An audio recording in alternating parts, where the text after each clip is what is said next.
পৃথিবীতে বাবা মায়ের কাছে সন্তানের চেয়ে মূল্যবান আর কিছু নেই। কিন্তু আপনি কি এমন এক বাবার কথা শুনেছেন যে নিজের সন্তানদের ব্যাংক অ্যাকাউন্ট মনে করত?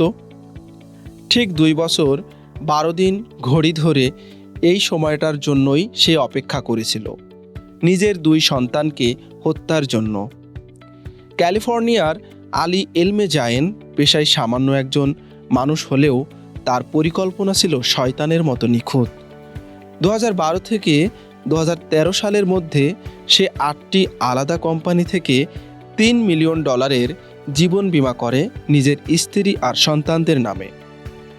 বীমা কোম্পানিগুলোকে সে বারবার ফোন করে নিশ্চিত হতো পলিসি করার 2 বছর পর দুর্ঘটনা ঘটলে তারা কড়া তদন্ত করবে কিনা। আইন অনুযায়ী 2 বছর পর তদন্ত শিথিল হয়ে যায়, আর সে ঠিক 2 বছর 12 দিন পরেই কাজে নামল। 9 এপ্রিল 2015 আলী তার স্ত্রী আর 2 অটিস্টিক ছেলেকে নিয়ে লস অ্যাঞ্জেলেস বন্দরে যায়।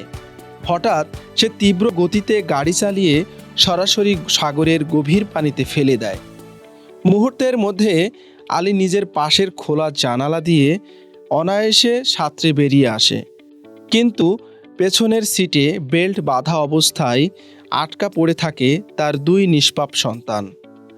আলী ভেবেছিল সে পারফেক্ট ক্রাইম করেছে। সে কান্নার নাটক করে বীমা কোম্পানি থেকে $2,60,000 তুলে নেয় এবং মিশরে বিলাসিতা শুরু করে। কিন্তু FBI তার কল রেকর্ড উদ্ধার করে চমকে যায়। সেখানে আলী দুঃখ প্রকাশের বদলে কেবল জিজ্ঞাসা করছিল, টাকাটা কবে পাবো? ফরেনসিক রিপোর্টে দেখা যায় আলীর জানালা আগে থেকেই খোলা ছিল যাতে সে বাঁচতে পারে, কিন্তু বাচ্চাদের জানালাগুলো ছিল শক্তভাবে আটকানো। এমনকি সে ডার্ক ওয়েব সার্চ করেছিল, কিভাবে পানিতে গাড়ি ফেললে নিজে বাঁচা যায়। 2021 সালে আদালতের কাঠগড়ায় দাঁড়িয়ে আলীর বড় ছেলে চিৎকার করে বলে, আমার বাবা আমার মৃত ভাইদেরকে ব্যাংক অ্যাকাউন্টের মতো ব্যবহার করেছে। বিচারক তাকে একজন নিষ্ঠুর এবং লোভী খুনি হিসাবে অভিহিত করে 212 বছরের কারাদণ্ড দেন।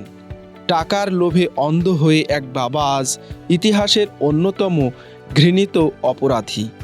বিপ্লব হুসাইন, ইন্স্যুরেন্স নিউজ বিডি।